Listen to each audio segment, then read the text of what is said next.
خلينا متفقين يا جماعة إن أحسن طريقة لعمل الأندومي هي الطريقة التقليدية. السلام عليكم ورحمة الله. هتشتري كيس أندومي صغير ب10 جنيه بأي طعم انتوا حابينه. أنا عن نفسي اشتريت بطعم الشعرية المقلية. بعد كده هتجيب طبق وتكسر الأندومي.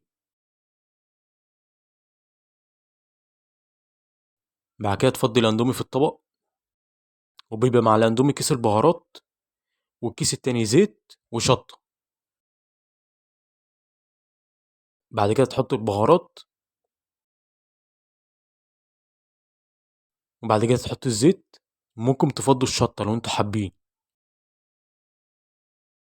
بعد كده تنزل بالمية السخنة، وتسيب الأندومي لمدة 5 دقايق. دلوقتي بقى هناكل بقى، بسم الله.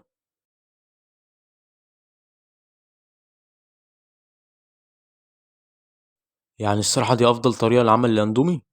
وما تنسوش بقى تعملوا لايك وتشتركوا في القناة عشان يوصلك كل جديد. والسلام عليكم.